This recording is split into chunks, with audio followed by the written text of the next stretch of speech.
Bismillahirrahmanirrahim. Assalamualaikum students. Welcome to class 9. Due to pandemic situation, it is not possible to conduct regular classes at school. So we are starting online classes. 9 mathematics आप लोगों को students मालूम है कि new scheme के according हमारा syllabus 9th और class 10 में डिवाइड हुआ है। तो हम देखेंगे पहले कि 9th क्लास में हमें कौन कौन से टॉपिक्स डिस्कस करने हैं और 9th मैथमेटिक्स में से हमारे पास कौन कौन सी ब्रांचेस इंक्लूड हैं। तो स्टूडेंट्स हमारे पास 9th मैथमेटिक्स में जो चैप्टर्स हैं वो अलजेब्रा से है और ज्योमेट्री से है। अलजेब्रा में हमारे पास जो चैप्टर्स इंक्लूड हैं वो है unit 1 that is sets, unit 2 system of real numbers, exponents and radicals, unit 3 हमारा है लोगैरिथम्स का and unit 4 is algebraic expression, unit 5 जो है ये है factorisation, HCF, LCM and square roots and simplification. Unit 7 में हमारे पास है मैट्रिसेस। यहाँ पे यूनिट 6 जो मिसिंग है वो आप क्लास 10 में पढ़ेंगी, ठीक है। तो क्लास इस तरह से ये टोटल हमारे पास 6 यूनिट्स हैं अलजेब्रा के जो कि आपको 9th क्लास में पढ़ने हैं। स्टूडेंट्स ज्योमेट्री में आपके पास जो चैप्टर्स इंक्लूड हैं वो ये है यूनिट 11 आप लोग पढ़ेंगे fundamental concepts of geometry and unit 12 is demonstrative geometry. Demonstrative geometry में आपको थ्योरम्स पढ़ने हैं और वो थ्योरम्स पढ़ने हैं जो सिर्फ लाइन पर बेस करते हैं, लाइंस के थ्योरम पढ़ने हैं, अंडरस्टैंड। तो स्टूडेंट्स ये हमारा पूरा जो है सिलेबस है 9 मैथमेटिक्स का जो हम 9 मैथमेटिक्स में पढ़ेंगे। अब हम देखते हैं कि हमने मैट्रिक में कौन कौन से चैप्टर्स पढ़े हैं। स्टूडेंट्स आपकी जो सेकंड बुक होगी मैथमेटिक्स की वो पढ़ेंगी क्लास 10 में और क्लास 10 में जो आप लोग पढ़ेंगे उसमें अलजेब्रा है, स्टैटिस्टिक्स है, ज्योमेट्री है और ट्रिग्नोमेट्री से चैप्टर्स होंगे। स्टूडेंट्स आपने देखा था वहाँ पे 9 क्लास में जो भी हमने सिलेबस डिस्कस किया उसमें चैप्टर 6 नहीं था, मीन्स कि वो इसलिए नहीं था कि आप उसको मैट्रिक में पढ़ेंगे, क्लास 10 में पढ़ेंगे। अलजेब्रिक सेंटेंसेस है ये, उसके अलावा यहाँ पर अलजेब्रा में एलिमिनेशन है, वेरिएशन है। तो ये 3 चैप्टर्स हैं जो कि आप अपनी सेकंड बुक में क्लास 10 में पढ़ेंगी।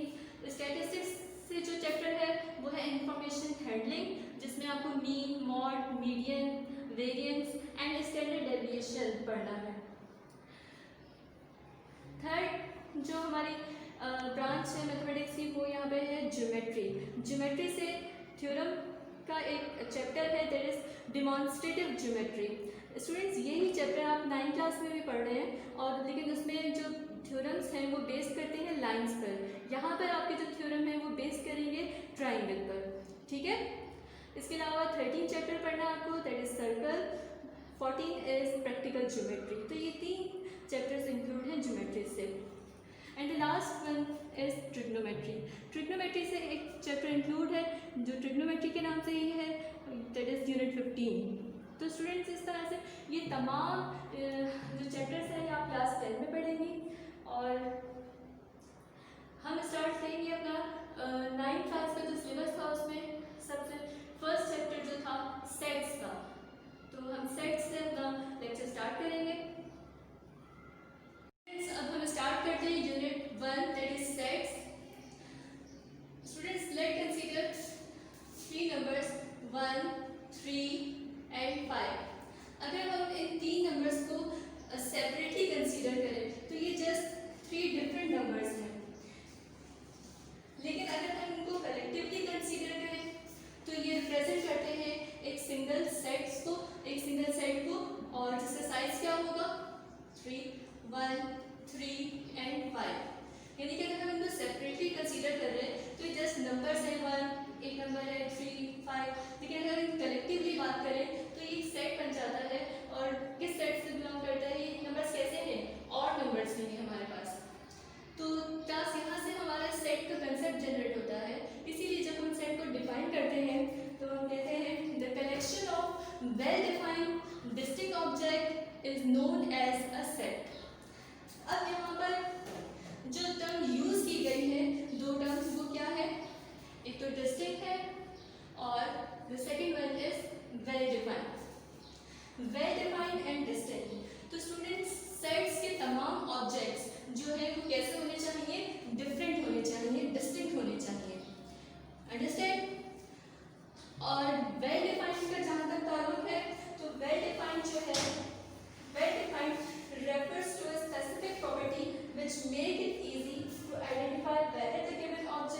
बिलोंग टू अ सेट और नॉट। इस बात को हम आसानी से समझने के लिए एग्जाम्पल कंसीडर कर लेते हैं। Let's suppose the set of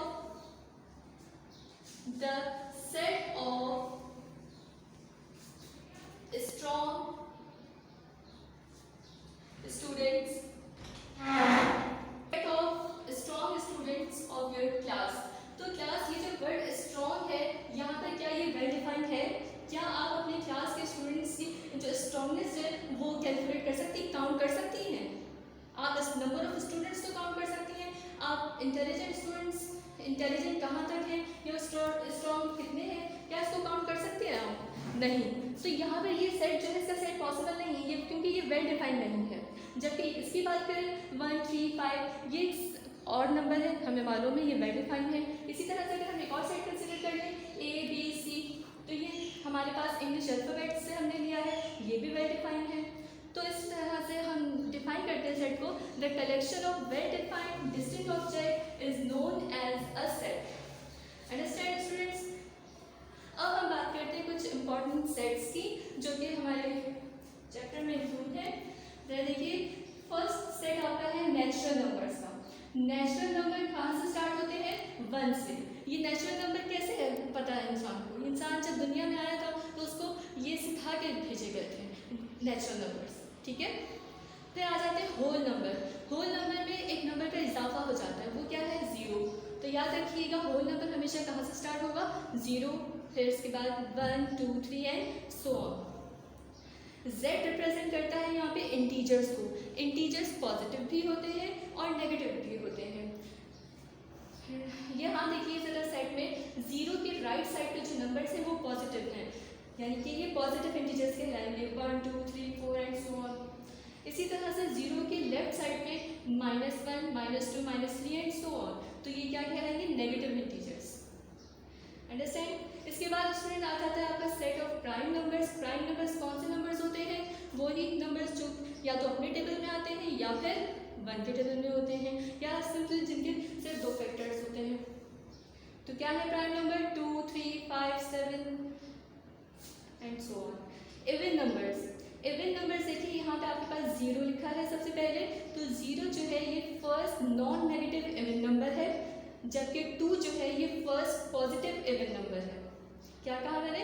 0 क्या है? 0 is the first non negative even number, जबकि 2 is the first positive even number. अगर आपसे कहा जाएगा कि एक सेट बनाइए, set of first 4 positive even numbers, तो आप कहाँ से स्टार्ट लेंगी? 2 से स्टार्ट लेंगे, ठीक है। अच्छा, अब है हमारे पास ऑड नंबर्स, जिसको हम O से प्रेजेंट करते हैं। कौन से होते हैं ऑड नंबर्स?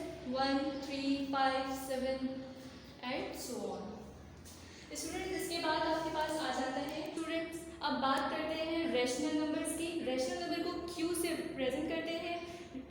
क्या है इसकी definition? x such that x is equals to p upon q। p and q जो है ये बिलोंग करते हैं z से, and q is not equals to 0। ऐसे नंबर जो हम अपॉन में लिख सकते हैं, जिनको हम जैसे कि 1/2 इसे हम अपॉन में लिख सकते हैं, तो इस तरह से p अपॉन q की फॉर्म में हो, और q जो है यानी कि जो डिनोमिनेटर है वो कभी भी 0 नहीं होना चाहिए। अंडरस्टैंड? तो ऐसे नंबर्स कहलाते हैं रैशनल नंबर्स। अब ये q प्राइम आप जो देख रहे हैं ये रिप्रेजेंट करता है इर्रेशनल नंबर्स को। इर्रेशनल नंबर कैसे नंबर्स होते हैं? x such that x not equals to p upon q। इसका क्या मतलब है?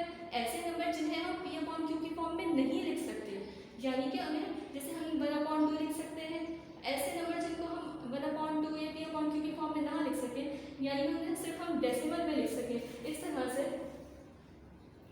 0.33, इस तरह का अगर कोई नंबर हो जिन्हें हम अपॉन में ना लिख सकें, p अपॉन q की फॉर्म में ना लिख सकें, वो क्या कहलाते हैं? Irrational number. इसमें इसके अलावा कौन से आते हैं? रूट वाले नंबर भी आ जाते हैं। अंडरस्टैंड? क्योंकि अंडर रूट वाली जो टर्म्स होती हैं उनको भी हम पॉइंट्स में लिखते हैं, जिनका परफेक्ट रूट नहीं होता। इसके अलावा लास्ट वन आप देख रहे हैं रियल नंबर। रियल नंबर को रिप्रेजेंट करते हैं हम कैपिटल R से, और रियल नंबर एक तरह का यहाँ पर अभी तक आपने जितने सेट्स पढ़े हैं उसमें देखा जाए तो ये यूनिवर्सल सेट है, जिसमें रैशनल एंड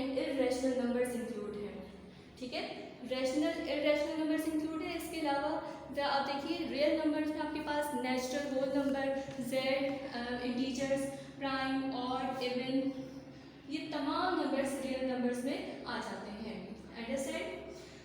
तो इस तरह से हम कह सकते हैं कि रियल नंबर जो है यूनिवर्सल सेट बन जाता है, यानी कि ऊपर दिए गए तमाम सेट्स जो है वो रियल नंबर के क्या बन जाते हैं, सब सेट्स बन जाते हैं। तो स्टूडेंट्स ये तो हमारा था आज का टॉपिक सेट्स।